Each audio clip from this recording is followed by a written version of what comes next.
పోతే ఉన్నది ఉన్నట్టు మొత్తం కూల్చి ఈరోజు తొమ్మిది కుంటని ఈరోజు పునరుద్ధరిస్తలేమా? సున్నం చెరువును ఆక్రమించుకున్నారు, నల్ల చెరువును కుక్కట్పల్లిలో ఆక్రమించుకున్నారు. ఇట్లాంటివి ఎన్నో చెరువులను మీరే కదా బేగంపేటలో ఒక మొత్తం 30 కాలనీలు మునిగిపోయేటట్టు 100 మీటర్లు ఉన్న మూసిని మన నాలాన్ని ఆక్రమించుకొని కడితే కూలగొడితే నిన్న మన పాలాభిషేకాలు చేస్తలేరా? ఈరోజు చెరువును ఆక్రమించుకుంటే తొలగించినము. చెరువులు ఆక్రమించుకున్న దాంట్లో పెద్దోళ్ళే కాదు, ఎవరైనా తెలియని అమాయకులు పేదవాళ్ళు ఉంటే వాళ్ళకి కొంత కష్టం వచ్చి ఉండొచ్చు. వాళ్ళకి డబుల్ బెడ్రూమ్ ఇల్లు ఇస్తామని చెప్పినాం, అధికారులే నేను పంపించిన. వాళ్ళకి ఏం చేద్దామో చెప్పండి, వాళ్ళని ఆదుకుందామని చెప్పినా నేను. ఇప్పుడు పేదలకు అన్యాయం చేయడం మా ఉద్దేశం కాదు. చెరువును పునరుద్ధరించి ప్రజలకు అంకితం చేస్తే ఎప్పుడు లేనని వర్షాలు, నేను సూటిగా మీడియా మిత్రులను అడుగుతున్నా, చిన్న వర్షం వస్తే హైదరాబాద్ అంతా మునిగిపోయేది, ఇండ్లన్నీ నీళ్ళలో కొట్టుకపోయేది, టీవీలు ఫ్రిడ్జులు మంచాలు పేదోళ్ళు ఏడ్చేది. ఈసారి ఎన్నిసార్లు 60 ఏళ్ళు 70 ఏళ్ళు 80 ఏళ్ళ కంటే ముందు కురిసినంత అత్యధిక వర్షపాతం ఈరోజు నగరంలో కురిస్తే ఏ కాలనీలైనా ముంపుకు గురైనాయా?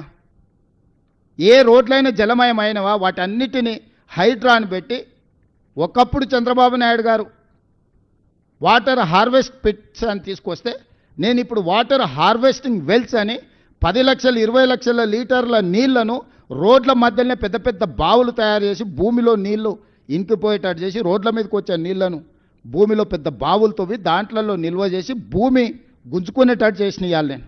ఒకప్పుడు రాజ్భవన్ ముందర చిన్న వర్షం వస్తే ఎన్ని నీళ్ళు ఉండేది, మీరు అందరు సాక్ష్యం కదా. మక్తాకు పోవడానికి అవకాశం ఉండేనా? ఈనాడు ఆఫీస్ దగ్గర కేసీపీ గెస్ట్ హౌస్ దగ్గర ఎన్ని నీళ్లు ఉండేటివి? సచివాలయం ముందర ఎన్ని నీళ్లు ఉండేది? వీళ్ళు కొత్త కట్టిన సచివాలయం కూడా రాగానే నీళ్ళలో మునిగిపోలే. ఇవాళ ఎక్కడైనా ఇంత పెద్ద వర్షం వస్తే ఎక్కడైనా నీళ్లు నించున్నాయా? ఇవాళ హైడ్రాను పెట్టి హైడ్రా మీద ఈగల్ ఫోర్స్ మీద కంకణం కట్టుకున్నాడు కేటీఆర్, ఎట్లయినా వీటిని బంద్ చేయించాలని. ఈగల్ ఫోర్స్ ఏమో గంజాయి డ్రగ్స్ వల్ల సంగతి తేలుస్తుంది. ఇక్కడే కాదు, గోవాల మూలాలు ఉన్నా పోయి పట్టుకొచ్చి లోపల బొక్కలేసి గంజాయి డ్రగ్స్ని ఈరోజు తొక్కి అనిచేసినాం. హైడ్రా ఈరోజు ఏండ్ల కొద్దీ పార్కులు ప్రభుత్వ భూములు వేల కోట్ల రూపాయలు, దాదాపుగా 50-60 వేల కోట్ల రూపాయల ప్రభుత్వ భూములను ఈరోజు హైడ్రా కాపాడింది. స్పెసిఫిక్గా యూ టెల్ మీ, హైడ్రా పలానా దగ్గర తప్పు చేసిందంటే చెప్పు, ఇద్దరం పోదాం, నిజ నిర్ధారణ కమిటీ వేద్దాం.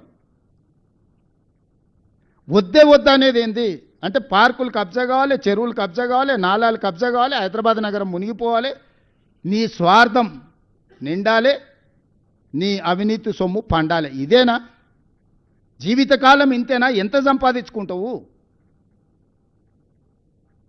చివరికి సొంత చెల్లెలకు వాటా ఇవ్వాల్సి వస్తుందని సొంత చెల్లెల్ని కూడా ఇంట్లోకి వెళ్ళి బయటికి నెట్టేసినావు.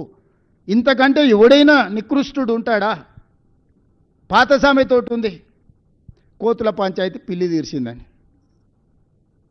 హరీష్ రావు సంగతి మీరు అందరూ ఆలోచన చేయరు. మెదక్లో జగ్గారెడ్డిని ఫస్ట్ బయటికి తోలేండు అడ్డం వస్తాడని, విజయశాంతిని బయటికి తోలేండు, రఘునందన్ రావుని బయటికి తోలేండు.